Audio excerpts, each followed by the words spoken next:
अस्सलाम वालेकुम। उम्मीद है आप सब लोग खैरियत से होंगे।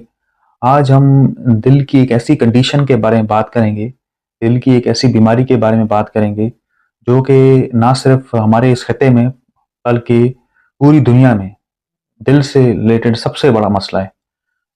इस कंडीशन से ना सिर्फ़ हम वेस्ट जो अंडर डेवलपिंग कंट्रीज़ जो हैं, वो अफ़ेक्टेड हैं, बल्कि जो दुनिया के बड़े-बड़े डेवलप्ड कंट्रीज़ भी हैं, वेस्टर्न कंट्रीज़ जो हैं, वो भी उसी इसी मसले से निमटने के लिए कोई ना कोई रास्ता देख रहे हैं।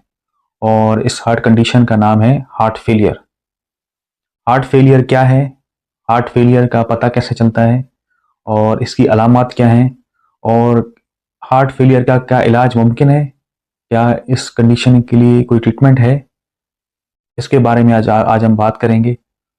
हार्ट फेलियर को अगर मैं आसान लफ्ज़ों में बताऊँ, तो हार्ट फेलियर का मतलब है कि दिल के पंप करने की सलाहियत, दिल की जो इजेक्शन है या दिल की जो पंपिंग की जो सलाहियत है, उसमें नॉर्मल से कमी आ जाए, किसी भी वजह से। अभी वजह हम डिस्कस करेंगे कि किस-किस वजह से ये सलाहियत कम हो सकती है।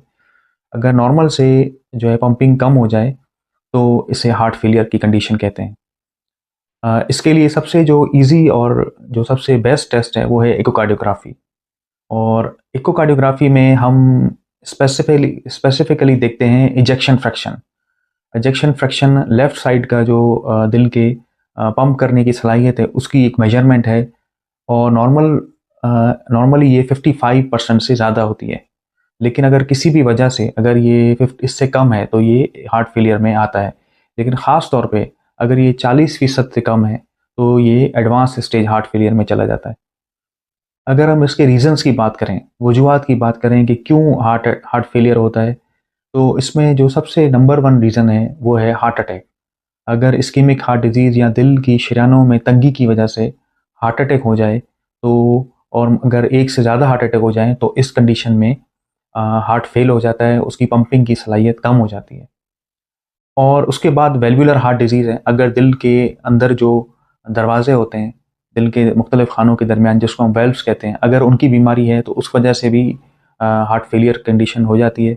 इसके अलावा अलग किस्म की कार्डियोमायोपैथीज़ हैं, जो कि दिल के पट्ठों की बीमारियाँ होती हैं, वो इन्फेक्शन की वजह से और बाकी रीज़न्स की वजह से भी, उसकी वजह से भी, कार्डियोमायोपैथी की वजह से भी हार्ट फेलियर हो जाता है।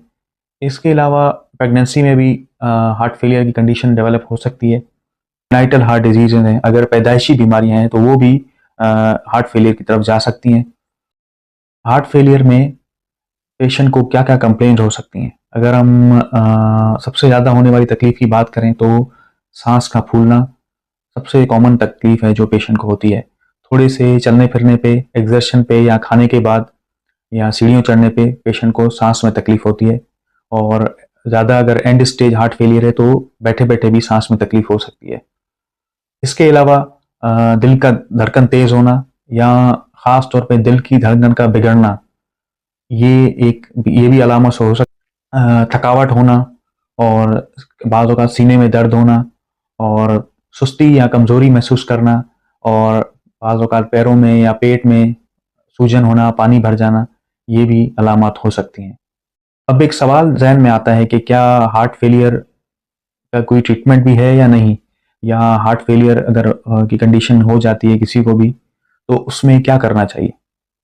अब बात करते हैं हार्ट फेलियर के इलाज के बारे में, कि हार्ट फेलियर को किस तरह ट्रीट करना है, क्या ये रिवर्स हो सकता है या क्या इसका इलाज मुमकिन है या नहीं? तो सबसे पहले ये है कि अगर जो भी कंडीशन जिसकी वजह से हार्ट फेलियर डेवलप हुआ है, अगर वो इस्केमिक हार्ट डिज़ीज़ है या वैल्वुलर हार्ट डिज़ीज़ है या कोई इन्फेक्शन है या और कोई कंडीशन है और वो ट्रीटेबल है, उसका इलाज मुमकिन है या मेडिसिन से या इंटरवेंशनल प्रोसीजर से, बगैर ऑपरेशन के प्रोसीजर से या फिर ऑपरेशन से, हार्ट सर्जरी से, तो हम हार्ट फेलियर को रिवर्स कर सकते हैं, उसका इलाज कर सकते हैं, उसके रीज़न को ख़त्म कर सकते हैं और हार्ट फेलियर की में बेहतरी आ जाएगी इंशाल्लाह। लेकिन अगर हम उसका इलाज नहीं कर सकते और वो ट्रीटेबल नहीं है, तो फिर कंज़र्वेटिव ट्रीटमेंट की में पेशेंट को रखना पड़ेगा। उसमें जो मेडिकल मैनेजमेंट है, उसमें जो ड्रग्स हैं, बहुत सारी ऐसी ड्रग्स हैं जो हार्ट फेलियर की कंडीशन में बहुत बेहतरी लाती हैं और क्वालिटी ऑफ लाइफ बेहतर रहती है। उसमें डाययूरेटिक्स हैं, एसी इन्हिबिटर्स हैं और बाकी ड्रग्स भी हैं।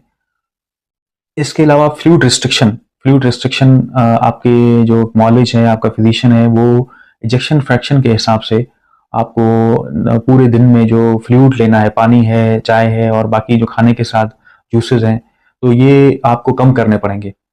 तो वो आपको गाइड करेगा और इसके साथ सॉल्ट रिस्ट्रिक्शन भी हार्ट फेलियर के पेशेंट में बहुत फ़ायदा देती है। उम्मीद है आपको इससे कुछ मालूमात मिली होगी इंशाल्लाह। थैंक यू, बहुत शुक्रिया, जज़ाकल्लाह।